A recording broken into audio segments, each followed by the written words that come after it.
Hay una doctrina de las doctrinas de la fe cristiana que trae mucho gozo y placer a los hijos de Dios, que tiene que ver con un aspecto de su carácter, de que Dios es soberano, es decir, la doctrina de la soberanía de Dios es una doctrina que el cristiano promedio celebra grandemente y trae consuelo a su alma en muchas formas. Pero también me atrevo a decir que aunque esa doctrina es una de las más amadas por los creyentes de la fe cristiana, también es una de las doctrinas más odiadas, aún por algunos que se dicen ser cristianos. La doctrina de la soberanía de Dios, paradójicamente, es esto, es de las más amadas y de las más odiadas por el mismo pueblo de Dios. Suena irónico, pero es una verdad. Es una verdad que sucede y que incomoda. No sé dónde estás parado tú esta mañana con respecto a esas dos posibilidades.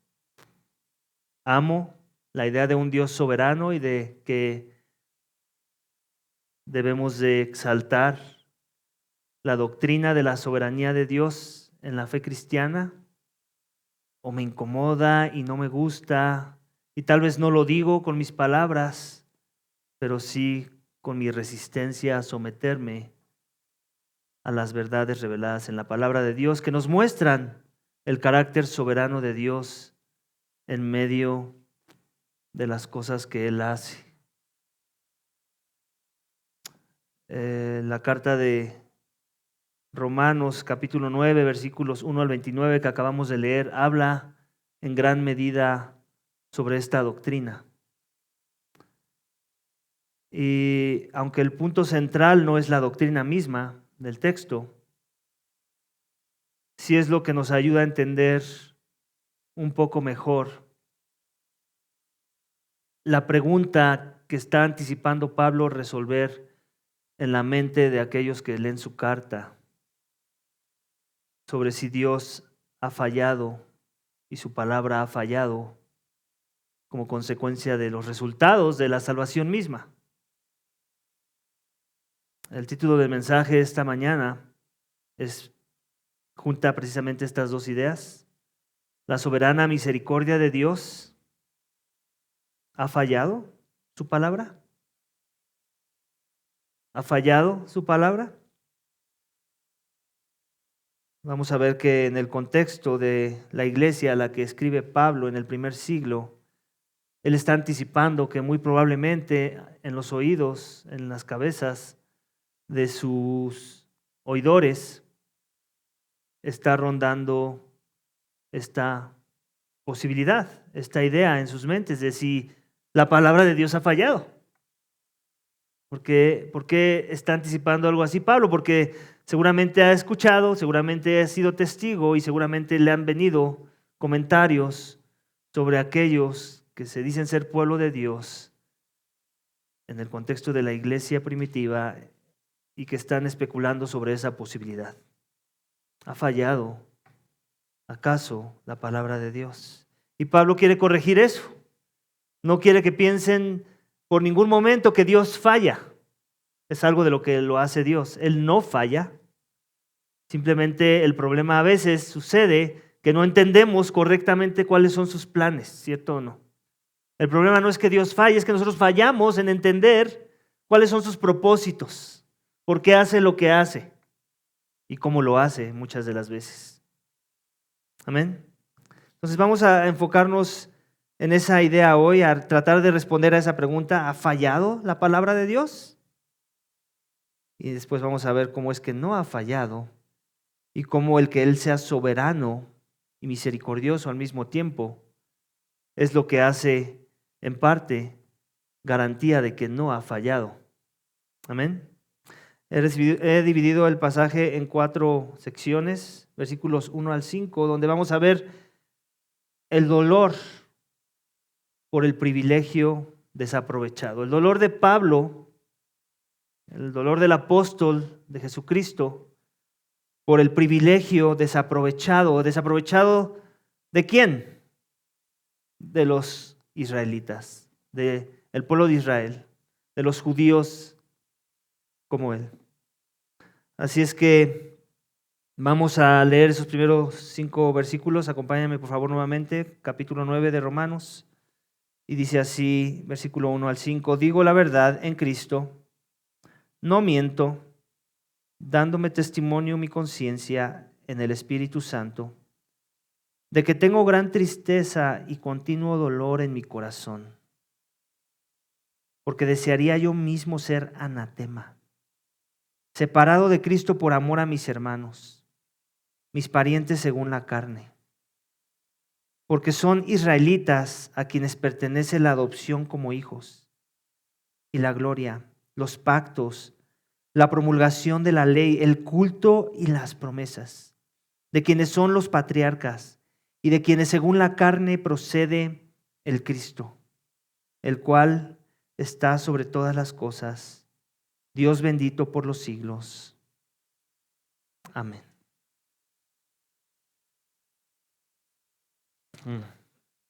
Todos conocemos la historia, tal vez a ti te ha pasado, de esos papás que le dan todo a los hijos, nada les hace falta, siempre hubo comida en la mesa, siempre hubo algo que vestir, a veces hubo hasta ciertos lujos, tal vez, no sé, un televisor en la recámara, tal vez una consola de videojuegos por ahí, tal vez dinero suficiente para enviarlos a practicar el deporte, su deporte de preferencia, vacaciones por ahí de vez en cuando.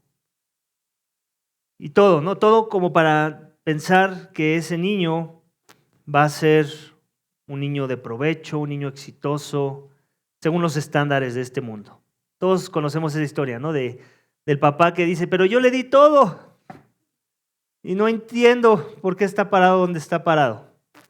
¿Alguna vez has escuchado esa historia? O tal vez fue tu historia. En los dos casos, como hijo o como papá. Y hasta cierto punto es una historia triste, ¿no?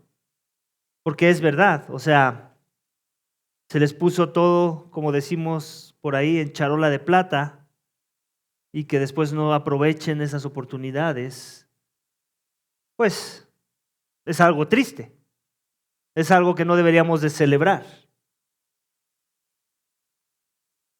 Creo que aquí Pablo, el apóstol de Jesucristo, está manejándose bajo un pensamiento similar. Está diciendo, se nos dio todo. El pueblo de Israel fue el pueblo que Dios escogió para de forma particular y específica dar su revelación particular y específica con la esperanza no solamente de que ellos conocieran a Dios, sino que también ellos fueran el canal, el medio a través del cual los pueblos de la tierra pudieran conocer a Dios. Ellos debían ser los más emocionados de que el Cristo ha llegado, de que el Cristo ha traído salvación. Desgraciadamente, en el contexto de Pablo y aún hasta nuestros días, sucede que aquellos que tienen una descendencia de los israelitas en la carne o de sangre, no necesariamente son los más inspirados por seguir al Dios de la Biblia, ¿cierto o no? Era una realidad en el contexto de la vida de Pablo y sigue siendo una realidad hasta nuestros días. Él mismo es un ejemplo del fracaso, por decirlo así. De haber tenido todas las cosas que él ya menciona en esta lista, de promesas, del culto, de la ley, de los patriarcas y después estar velado a la realidad de cómo Dios iba a salvar a los hombres. Y así sigue siendo hasta nuestros días. No solamente para judíos o aquellos que se dicen ser descendientes del pueblo de Israel en la carne, sino también para los que no son judíos. Hay un problema de que la revelación muchas de las veces, más bien en todos los casos, salvo que Dios obre sobrenaturalmente en los corazones de las personas, no es suficiente. Pero sí es una ventaja, ¿cierto o no? No vamos a decir que tiene el mismo problema el niño que sus papás no lo pudieron enviar a la escuela al no haber terminado una carrera, por decirlo así, que el niño que sus papás hicieron todo para que siempre estuviera en una escuela y tampoco terminar una carrera. No podemos juzgarlos con la misma vara. ¿Estás de acuerdo conmigo? Pues es un poco de la misma idea aquí con Pablo. A Pablo le da mucho dolor la idea de que el pueblo de Dios, los que debieron haber anticipado la llegada del Mesías, los que debieron haber sido los primeros en extender la alfombra roja, fueran los que propusieron un madero y unos clavos y una corona de espinas para el Mesías. Es muy triste, ¿cierto o no? Se les dio todo, se les puso todo en charola de plata y no lo aprovecharon, vamos, está diciendo Pablo. Y eso le trae gran dolor, así como el ejemplo que puse a un padre que le dio todo a sus hijos y ver que sus hijos no aprovechen las oportunidades que se les está dando o les han sido dadas, eso trae dolor en los corazones de esos padres. Pero este es un dolor mayor, porque no tiene nada que ver con simplemente haber terminado una carrera o no, haber sido exitoso en los términos de este mundo o no. Tiene que ver con estar separado por la eternidad de la presencia de Dios o estar en una correcta comunión y relación con Dios. Ahí radica la diferencia de cómo es un dolor más grande. Y tal vez nos cuesta un poco de trabajo entender el dolor de Pablo porque no estamos parados en sus zapatos. Pero ahora trátate de imaginar en el contexto del nuevo pacto, en la sangre de Cristo, aquellos que tenemos hijos y que conocemos de Dios y que nuestros hijos tienen la bendición de poder estar expuestos a la revelación que Dios nos ha dado por medio de Jesucristo, por medio de las Santas Escrituras. Lo que se espera de ellos es que ellos vengan al mismo conocimiento de ese Dios al que sus padres adoran. ¿Qué va a ser muy triste y lamentable en sus vidas? Que eso no suceda. Que sin importar con la influencia con la que contaron, sin importar que contaron con el libro en sus manos, sin importar porque hubo devocionales familiares, sin importar que se los invitaban a ir a la iglesia, los hacían parte de la vida de la iglesia, sin importar que ellos trataron de mostrar ciertos ejemplos de piedad en la vida de sus hijos, todo eso sirva para que se vayan al infierno. Eso va a ser algo muy triste que suceda. Desgraciadamente sucede aún hasta nuestros días. Y yo creo que la aplicación de esta sección, que me atrevo a decir que debemos estar buscando considerar en el ejemplo y en la vida de Pablo, es precisamente la de ese dolor. Tú y yo, iglesia, decimos conocer al Dios de la Biblia. Decimos estar agradecidos por el privilegio de que le podemos conocer, de que en verdad Él tuvo misericordia en nuestras vidas. Ahora le podemos ver cara a cara y entonces podemos considerar sus caminos y adorarle. La pregunta que hay que hacernos ahora, si nos duele ver a las almas perdidas a nuestro alrededor.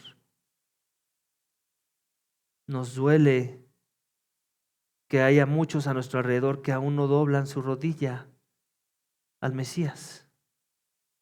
Aún no se rinden a su señorío. Nos duele. Nos duele al grado de que podamos decir como Pablo dice, él dice, en versículo 3, porque desearía yo mismo ser anatema. ¿Qué significa esa palabra? Ser maldito. Yo mismo ser maldito, yo mismo ser el que es condenado y separado de la presencia de Dios. Con tal de que aquellos que puedo ver que están en ese estado fueran reconciliados con Dios. En otras palabras, él está pensando en términos del evangelio, en términos de un intercambio. De que esa justicia que ahora ya tengo por los méritos de Cristo, de que he confiado en Él, me fuera quitada por amor a los perdidos. Y no por nada, la Escritura nos enseña, Él lo dice y no a manera de arrogancia, que de todos los apóstoles él era el que más trabajaba, ¿cierto o no? Y creo que tenía que ver con la misma idea, porque su corazón ardía por el deseo de que otros que él podía ver a su alrededor conocieran la verdad, particularmente aquellos con los que creció, con los cuales tiene mucho en común. Entonces la aplicación nos lleva también a hacernos la pregunta, no solamente tienes tú ese corazón que tiene Pablo, de ese pesar por las almas. Estás empezando de la manera correcta a querer compartir a otros de tu fe. Estás empezando en el orden que se esperaría. Estás empezando con tu familia cercana primero, con tu familia extendida. Y así vas abriendo tu círculo concéntrico de relaciones en las que te desenvuelves en esta tierra. Y si no es ese el caso, ¿qué está pasando, iglesia? ¿Acaso a Pablo se le dio una medida más alta del Espíritu Santo? ¿Venía recargado el Espíritu Santo en esa época? ¿Ahorita ya viene diluido? ¿Tenemos una copia barata del Espíritu Santo?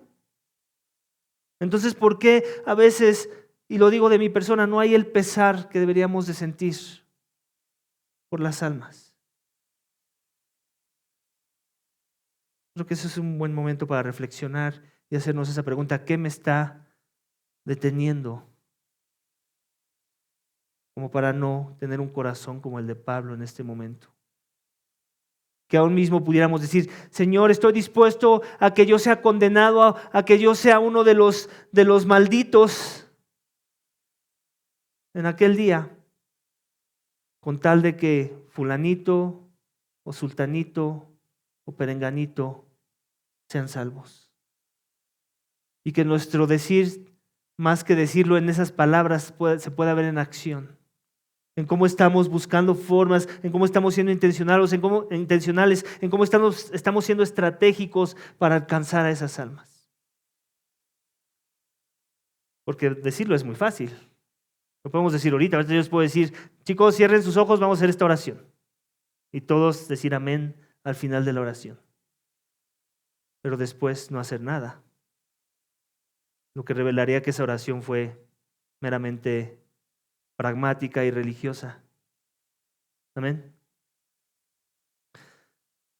Busquemos, pidámosle a Dios tener el corazón de Pablo y que nuestras acciones se pueda ver que en verdad tenemos ese corazón. Amén. Vamos al siguiente punto, iglesia. Pablo sigue hablando sobre esta idea de quién es Dios y su soberanía en medio de la salvación, y quiere empezar a responder preguntas. Versículos 6 al 13, vamos a ver esto: la fidelidad de Dios y su libertad de elegir. Vamos a leer los pasajes, me voy a ir deteniendo conforme vaya la lectura. Dice: pero no es que la palabra de Dios haya fallado, porque no todos los descendientes de Israel son Israel, ni son todos hijos por ser descendientes de Abraham, sino que por Isaac será llamada tu descendencia. Esto es, no son los hijos de la carne los que son hijos de Dios, sino que los hijos de la promesa son considerados como descendientes. Entonces, Pablo otra vez está anticipando preguntas en las mentes de su audiencia, sobre todo aquellos que son judíos. o que tienen algún tipo de conexión con el pueblo de Israel, que probablemente se puedan estar haciendo esta pregunta. Entonces, la palabra de Dios ha fallado. Porque ustedes nos dicen que Cristo es el Mesías, que Cristo es el Señor, que es a Él en quien hay que confiar para estar reconciliado con Dios. Claramente vemos que muchos a nuestro alrededor no están haciendo eso. Tal vez la persona que está haciendo la pregunta aún está diciendo esto de sí mismo. Yo mismo no creo eso. No creo que es por ahí. Pero Pablo me dice esto. Hay un movimiento de aquellos que se dicen ser de la fe que dice esto. Entonces la palabra de Dios ha fallado. Porque yo que recuerde, soy de la descendencia de tal o cual tribu de Israel. De la tribu de Judá, de la tribu de Benjamín. Pablo dice, no. No es que la palabra de Dios ha fallado. Más bien tú no te estás acordando de cómo ha sido la revelación progresiva y cómo Dios desde un principio tuvo un pueblo más a manera de remanente dentro del pueblo. O sea, un pueblo dentro de un pueblo. Y por eso es que les dice la segunda parte del versículo 6, porque no todos los descendientes de Israel, o sea, no todos los que vienen de una tribu son israelitas, son Israel. O sea, en la mente de Dios, no todo el que se dice ser israelita, no todo el que viene de alguna de las tribus de Israel es un israelita. Es lo que está tratando de decir Pablo. Ni son todos hijos por ser descendientes de Abraham, que es un poco de la misma idea. Sino que por Isaac será llamada tu descendencia. Esto es, no son los hijos de la carne los que son hijos de Dios, sino que los hijos de la promesa son considerados como descendientes. Si recuerdas, en la historia, en el Génesis, Abraham, su primer hijo no fue Isaac. ¿Quién fue? Ismael.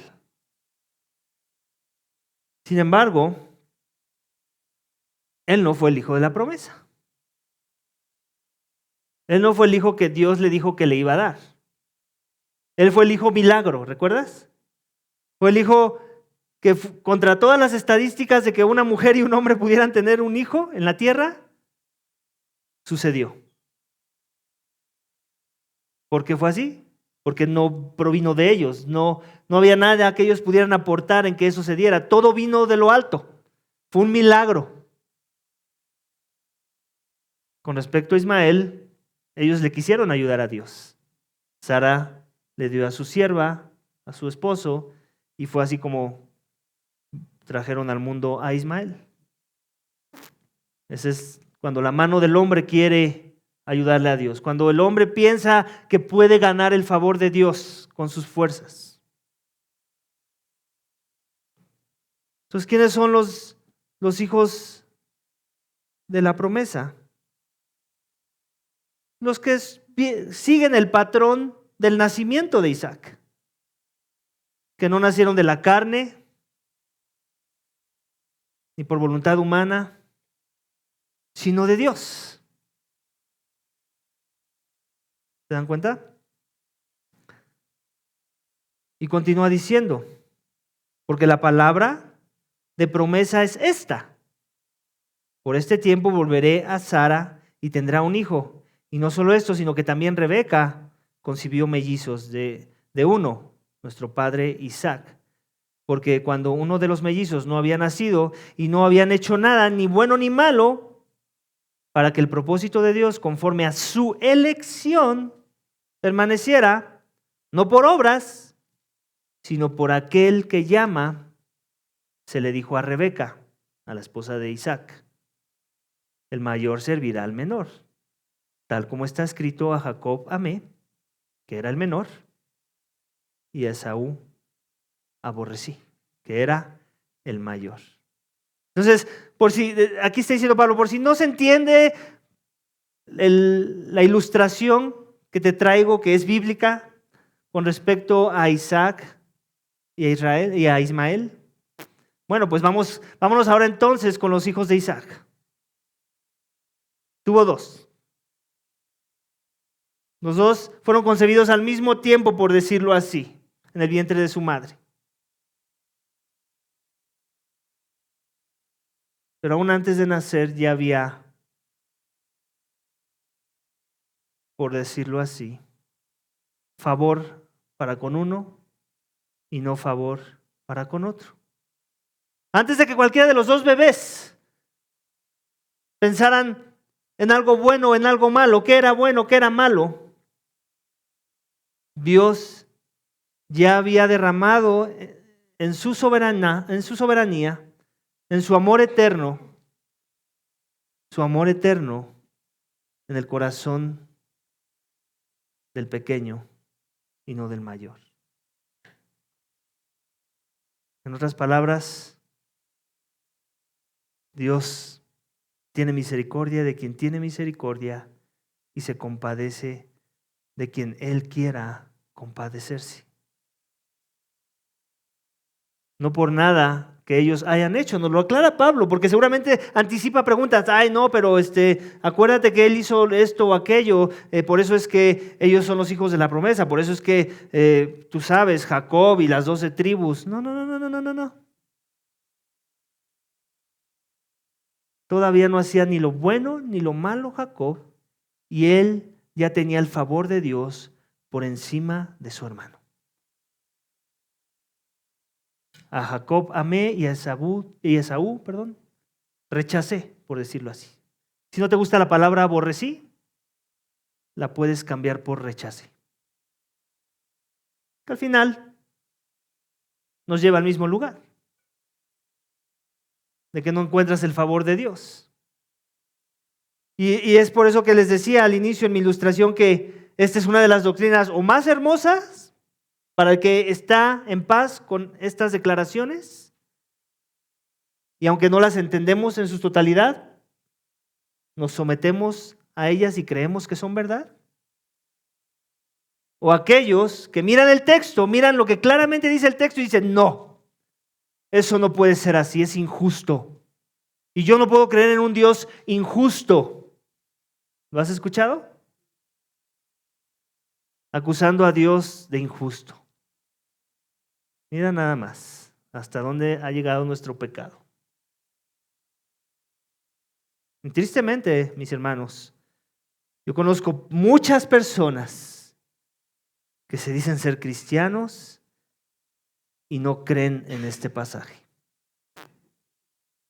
No creen que Dios elige al hombre a su mera discreción. ¿Y saben por qué les cuesta trabajo creer eso? Porque les cuesta trabajo creer otras verdades, como del que somos depravados, como del que no hay nada bueno en nosotros, como para que Dios se quiera agradar de nuestros actos. Les cuesta trabajo creer otras verdades que también están reveladas en la palabra de Dios. De que no hay quien busque a Dios, ya lo dijo Pablo, ¿cierto? No hay quien haga lo bueno, no hay ni siquiera uno, no hay quien entienda. Todos se hicieron inútiles. No hay quien haga lo bueno, no hay ni siquiera uno. Cuando entendemos la base, entonces después escuchamos esta declaración de nuestro texto, versículos 6 al 13, y estamos en paz con esa declaración. Amén. Estamos en paz. Te voy a pasar un tip. A mí me ayudó bastante. Entender esta verdad, rendir mi conciencia, mi intelecto, mi pensamiento a estas verdades de esta sección de la Escritura, me abrió el panorama para entender toda la Biblia. Pero no fue hasta que entendí con claridad, y no solamente lo entendí de manera mental, lo acepté en mi corazón, lo abracé, estuve en paz con ello y le di gloria a Dios por ser soberano sobre la salvación misma. Solamente fue hasta ese momento que se abrió el texto a mi vida. De otras formas, tenía muchas dificultades de interpretar el texto, no solamente en Romanos, sino en muchos otros libros de la palabra de Dios. Así que tal vez ese sea tu problema, no lo sé. Te lo paso como un tip. En el momento en que tú te humilles delante de Dios y digas, tu palabra, Señor, tu palabra toda es verdad, y no toda es verdad porque la entiendo a la perfección, sino porque tú lo dices y porque lo puedo leer y es claro como el agua. Hasta que llegues a ese lugar, es que tú vas a poder adorar a Dios con tu mente y después con tus acciones, en tu corazón. Amén. Entonces aquí vemos en esta sección que Dios es fiel y en medio de esa fidelidad Él tiene la libertad de elegir. Su soberanía no es que aplica en todas direcciones, pero con respecto a la salvación de las almas, Él tiene ahí un límite. Ahí le ponemos un candado. ¿Podemos hacerle eso a Dios? ¿Ponerle un candado? Y ¿sabes qué? Velo así, es irónico. ¿Quién se enoja cuando va a una boda? Yo sé que es una ilustración medio ridícula, pero la voy a hacer para que se entienda mejor. ¿Quién se enoja cuando va a una boda y los novios hacen votos de fidelidad? ¿Quién se enoja con los novios porque están haciendo votos de fidelidad solamente entre ellos?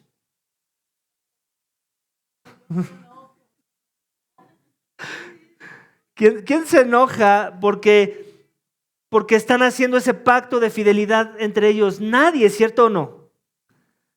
Nadie se enoja. Lo celebramos. El novio escogió a su novia, la novia escogió a su novio. En otras palabras, desecharon a todos los demás a su alrededor. Pero después pensamos en Dios escogiendo a su esposa, a su amada, a su iglesia, a su pueblo. Y hablamos de lo que el texto habla, de la elección de aquellos que Él escogió por mero beneplácito, sin nada bueno o malo que haya visto en ellos. ¿Y nos enoja? No hace ningún sentido, ¿estás de acuerdo? O sea que sí queremos que los novios tengan su derecho de escoger a su pareja, pero no que Dios tenga su derecho de escoger a su descendencia. No hace ningún sentido. Hay mucha hipocresía en esa forma de pensar. Hay hasta una doble moral en ese pensamiento. ¿Estás de acuerdo conmigo? Dios tiene la libertad de elegir y aún sigue siendo fiel en el cumplimiento de sus promesas. Amén. Vamos al siguiente punto, iglesia. Versículos 14 al 18, donde vamos a ver la justicia de Dios en su libertad de tener misericordia. Acompáñame a leerlos, por favor. Versículo 14. ¿Qué diremos entonces? Otra vez Pablo está anticipando las preguntas de su audiencia, aquellos que leen su carta. ¿Que hay injusticia en Dios? Porque ese es el pensamiento de muchos, ¿cierto o no? Entonces Dios es injusto. El bebé no ha hecho lo bueno ni lo malo y ya está rechazando a uno. De ningún modo, dice Pablo, no hay injusticia en eso. Porque él dice a Moisés, y entonces Pablo empieza a citar lo que su audiencia original debió haber conocido y que vino mucho antes en la revelación progresiva de Dios. Dios se lo dijo a Moisés, escuchen lo que le dijo a Moisés, mis hermanos, tendré misericordia del que yo tenga misericordia y tendré compasión del que yo tenga compasión. Así que, entonces esta es la conclusión de Pablo en base a esa cita del Antiguo Testamento. Así que no depende del que quiere ni del que corre, sino de Dios que tiene misericordia. Ahí está. Dios no solamente es soberano, su soberanía es misericordiosa. Y Él puede hacer que las dos compaginen a la perfección. El problema muchas veces del por qué podemos llegar a pensar que Dios está siendo injusto en la elección de sus escogidos es porque pensamos que sus escogidos merecen algo como mérito por sus acciones. Pensamos que sus escogidos no son tan malos. Sus escogidos le están echando ganitas. Y eso no es verdad. Dios no le debe nada a nadie, iglesia. Tenemos que entender eso. Si hay algo, si queremos justicia de Dios, si queremos la justicia de Dios y solo la justicia de Dios apartado de su misericordia, apartada de su soberanía, ¿sabes qué nos va a tocar a ti y a mí? Y a todos los que están allá afuera que no podemos ver ahorita, pero que existen. ¿Quién es la justicia de Dios? No queremos la justicia de Dios.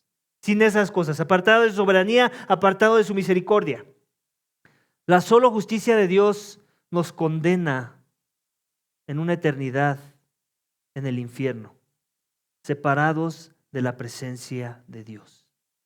Nos condena a ti, me condena a mí, condena a los que están afuera y condena a las generaciones de seres humanos. Tienes que creer eso. Porque hasta que no creas eso, entonces vas a dejar de apelar a su justicia sin su misericordia. Tú quieres que el Dios de la Biblia sea justo, amén. Yo también lo quiero. Él lo quiere más que nadie. Pero no una justicia sin misericordia, porque si es así, entonces tú y yo estamos condenados. Tú y yo somos anatema, listos para la destrucción. Y tú y yo no queremos ser destruidos, amén. Pablo no quiere que los hombres sean destruidos y por eso él mismo dice, quisiera ser yo mismo anatema para que los demás reciban la gracia y la misericordia de Dios. Él tiene la libertad de tener misericordia. Continúa diciendo, porque la Escritura dice a Faraón, aquí sigue hablando de la Escritura, Antiguo Testamento, para esto mismo te he levantado, para demostrar mi poder en ti y para que mi nombre sea proclamado por toda la tierra. Así que Dios tiene misericordia del que quiere y al que quiere endurece. Y aquí algunos estarán preguntando, ay no, eso suena muy feo. ¿Cómo que endurece a Faraón? No es que ya era una ternurita Faraón y de repente Dios lo endureció por malvado. El corazón de Faraón ya estaba endurecido por su propio pecado. Se creía Dios.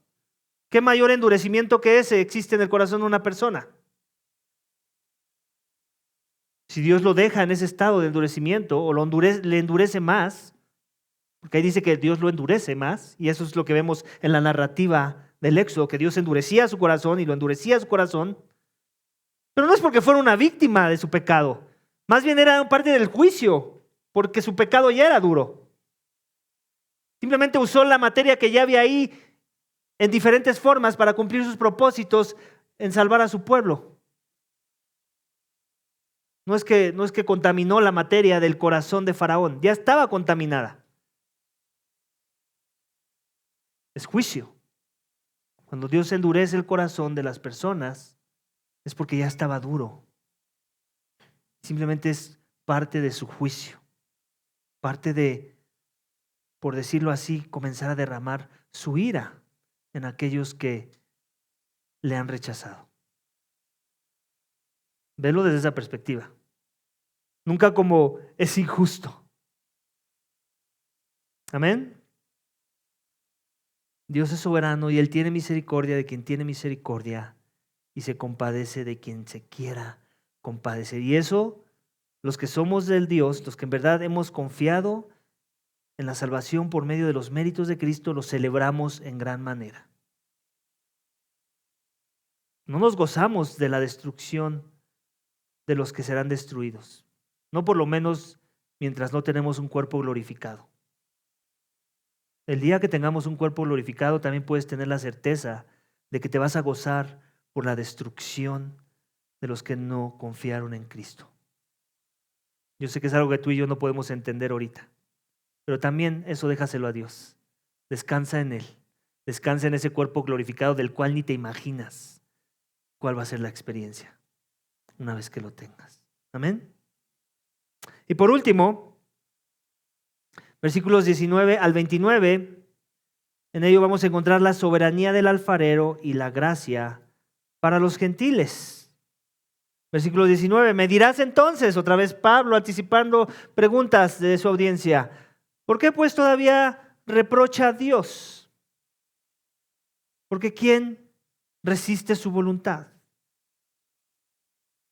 Al contrario, aquí ya Pablo no está en la ofensiva, él va a la defensiva. A veces en el ministerio así toca. Muchas de las veces toca estar en la ofensiva, recibiendo los balonazos, ¿ok? Como en el fútbol. Les dije que iba a usar muchas ilustraciones de fútbol ahorita que estamos en el mundial. Y así pasa, ¿no? Muchas veces los equipos están a la ofensiva recibiendo los cañonazos que van a la portería, ¿no? Y no los ves hacer otra cosa más que asegurarse que la pelota no cruce el arco, ¿no? Y así muchas veces Pablo en su ministerio, anticipando preguntas, dando respuestas a esas preguntas, estando a la ofensiva. Pero en esta sección, no, dice Pablo, ya, toca ir a la ofensiva. Y es lo que vamos a ver, ¿ok? Toca poner al hombre en su lugar de hombre, de creado, de frágil. Y entonces leemos lo que dice en versículo 19. Me dirás entonces, ¿por qué pues todavía reprocha a Dios? Porque ¿quién resiste su voluntad? Al contrario, dice Pablo, ¿quién eres tú, oh hombre, que le contestas a Dios? ¿Dirá acaso el objeto moldeado al que lo moldea, ¿por qué me haces así? ¿No tiene el alfarero derecho sobre el barro de hacer de la misma masa un vaso para honra y otro para uso ordinario? Otra vez. Tenemos que partir de la idea de que la masa está corrompida. Yo no sé, nunca he hecho alfarería, ni lo quiero hacer, pero sé que hay gente que todavía guarda esas costumbres, tradiciones y aún tal vez tiene negocios en esa dirección. Pero estoy casi seguro que existe una masa para hacer piezas con alfarería de barro, que es buena, o sea, que cualquiera que se dedica a eso diría, esta es una masa con la que puedo trabajar, ¿no? De buena calidad, tiene la consistencia correcta, no sé, la humedad correcta, no sé, o sea, no soy el experto, pero me imagino que como en todo oficio hay las cosas que se ven bien en ese oficio. Y me imagino que esos mismos que se dedican a eso, que son alfareros, dirían, no, con esta masa esto está lista, pero para que yo le eche al bote de basura. ¿Cierto o no? Bueno, la masa de la que está refiriéndose Pablo, con la que está trabajando Dios, no es la masa buena, de buena calidad. Es la que está lista para tirarse a la basura. Y de esa masa, Él se está trayendo gloria. Está rescatando lo malo, lo sucio, lo inservible de la masa humana, si lo quieres poner así, para que te ayude la ilustración, para mostrar su misericordia sobre los corazones de las personas. ¿Quién va a cuestionar que Dios está haciendo un mal trabajo al rescatar esa masa? Nadie debería. Desgraciadamente muchos lo critican. ¿Cierto o no? Y es lo que está haciendo Pablo. Está diciendo, ya basta de criticar a Dios. Ubícate. ¿Quién eres tú, hombre? Te voy a decir quién eres. Eres masa corrompida. Masa que debería ser desechada. Ni siquiera considerada por un segundo para ser usada para formar algún objeto. Es lo que está diciendo Pablo.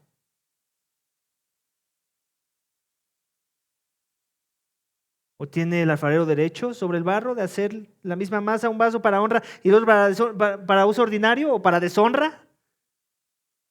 La respuesta es, claro que tiene derecho. También, así como tenía derecho de echarla toda la basura. Nos deberíamos de maravillar de que no lo haya hecho. Ahí viene el asombro, la maravilla. Poder ver el corazón de la misericordia de Dios en medio de este acto de tomar algo de la masa y empezar a trabajar su obra. No, es que yo creo que hubiera sido bueno que Dios tomara toda la masa, no solamente algo de la masa. ¿Quién eres tú, hombre? para reclamarle a Dios? ¿Quién te crees que puedes venir con esa insolencia y esas preguntas al trono de Dios? Eso lo único que revela es dónde está tu corazón, duro como el de Faraón. ¿Y qué si Dios, dice Pablo, versículo 22, aunque dispuesto a demostrar su ira y hacer notorio su poder, soportó con mucha paciencia los vasos de ira preparados para la destrucción? ¿Y qué si Dios lo quiso hacer así? ¿Quién es tu hombre que puede contender con Dios? Lo hizo para dar a conocer las riquezas de su gloria sobre los vasos de misericordia que de antemano Él preparó para gloria. ¿Te das cuenta? En el contraste, Él se lleva la gloria. En el resultado de que a unos les va a mostrar misericordia que merecían la ira y a otros no, que también merecían la ira, Dios se lleva la gloria.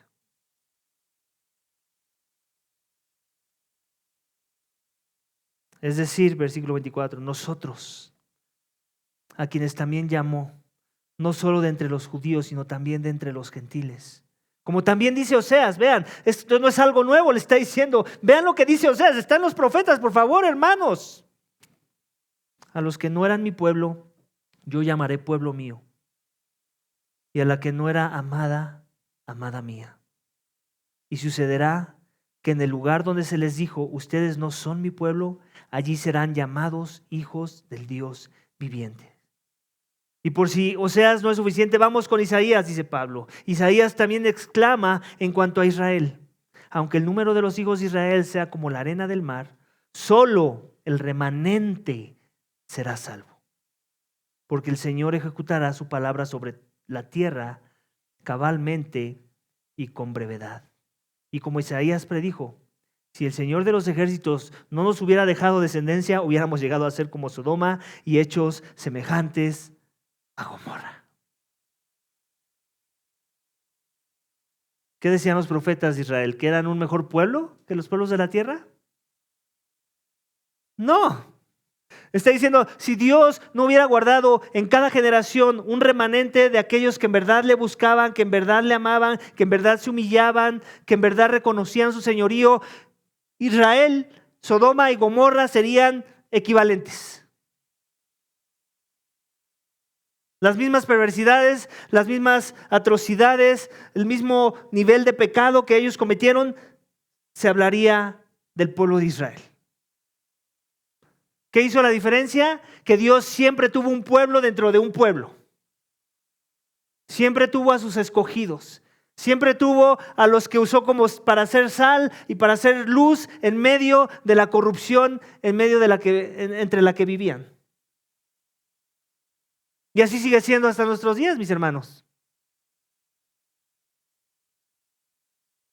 Dios sigue usando a su pueblo, a sus escogidos, a sus hijos, aquellos que han doblado su rodilla al señorío de Cristo para refrenar la maldad y la corrupción de este mundo. Tal vez tú y yo no nos damos cuenta, ni siquiera vemos el impacto. Pero tienes que estar seguro de que eso es verdad. De cómo el que haya pueblo de Dios, aún en nuestra generación, refrena mucho de la maldad de la cultura en la que vivimos. Que la influencia de los hijos de Dios, que se someten a Dios, que exaltan los estándares de Dios en su palabra, es lo que refrena la maldad de este mundo. Es el remanente de los hijos de Dios. Aún me atrevo a decir esto y sé que va a incomodar a muchos. El remanente dentro de las iglesias de Dios. Porque no todo el que viene a la iglesia es iglesia. También lo tenemos que decir. En esa misma idea, en ese mismo paralelismo de lo que está diciendo Pablo en su carta. Podemos tener cierta certeza de que muchos de los que estamos aquí, gloria a Dios que está sentado, ojalá y mi ruego y mi oración y la oración de todos los que ya hemos recibido misericordia es que tú conozcas a Dios.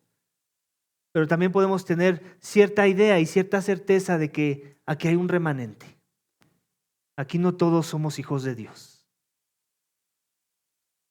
Los que perseveran hasta el último, esos son los hijos de Dios. Los que dan frutos dignos de arrepentimiento, esos son los hijos de Dios. Los que vemos apasionados por Dios, y cuando hablo de apasionados no hablo de, no te imagines el estadio, como vamos a ver mucha pasión en estas fechas. Hablo de los que perseveran, de los que aguantan, de los que resisten, de los que están corriendo un maratón y no una carrera de 100 metros. Esos son los remanentes de las iglesias cristianas que tenemos alrededor, incluyendo la nuestra. Amén.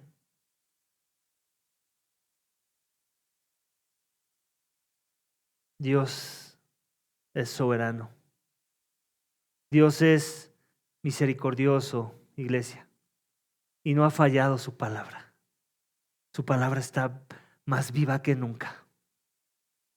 Más viva que nunca en la persona de Cristo, quien te llama, quien te hace un llamado de arrepentimiento y fe en su nombre, para que tengas vida y no mueras, para que seas parte de la masa que Dios está conformando a su imagen y seas transformado de gloria en gloria a la imagen de Dios, a la imagen de su Hijo.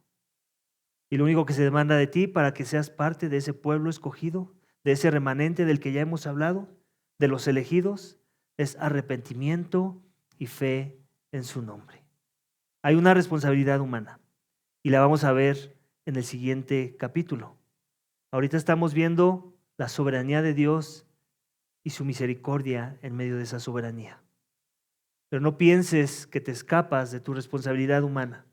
Esta es una tensión bíblica que vamos a ver y que está contenida en estos 3 capítulos. Capítulo 9, 10 y 11 nos dejan ver esta tensión bíblica de la responsabilidad, de la soberanía de Dios en la salvación y de la responsabilidad humana en responder al llamado de arrepentimiento y fe en la obra de Cristo en la cruz. Y ambas hacen la armonía en la mente de Dios. Amén. Eso lo vamos a ver la próxima semana, así es que no te pierdas el sermón de la siguiente semana, pero por mientras quédate con esta idea de lo que vimos hoy. Dios es soberano. Su soberana misericordia de Dios no ha fallado, sus promesas no han fallado. Todos los que somos de la fe de Abraham, todos los que somos de la fe de Isaac, todos los que somos de la fe de Jacob, todos los que somos de la fe, somos hijos de Dios. Somos hijos de la promesa. Somos descendientes de Abraham, porque hemos creído que necesitábamos misericordia y que en Cristo encontramos la más grande de las misericordias. Amén. Vamos a orar. Padre, te damos gracias. Gracias por tu palabra. Gracias por este texto tan hermoso, tan revelador, tan confrontante, tan humillante, Señor. Nos humilla darnos cuenta que al menos que tú nos escogieras, al menos que tú nos apartaras como vasos de honra, nosotros seríamos objetos de destrucción. Señor, yo ruego para que si entre nosotros hay alguno que aún no ha recibido a Cristo como su Señor y Salvador, hoy sea el día de la salvación. Hoy sea el día en que puedes celebrar que era objeto de la ira y ahora es objeto de tu gracia y misericordia, de tu amor, que va a comenzar una carrera en donde vas a comenzar a moldear su carácter a tu imagen. Padre, yo ruego para que muchos de los que están sentados en estas sillas de esta iglesia te conozcan. Y gracias por los que ya te conocemos. Gracias por habernos mostrado soberana misericordia cuando lo que merecíamos era la ira. Todo eso te pedimos y te damos gracias en el nombre de tu Hijo amado Cristo Jesús. Amén.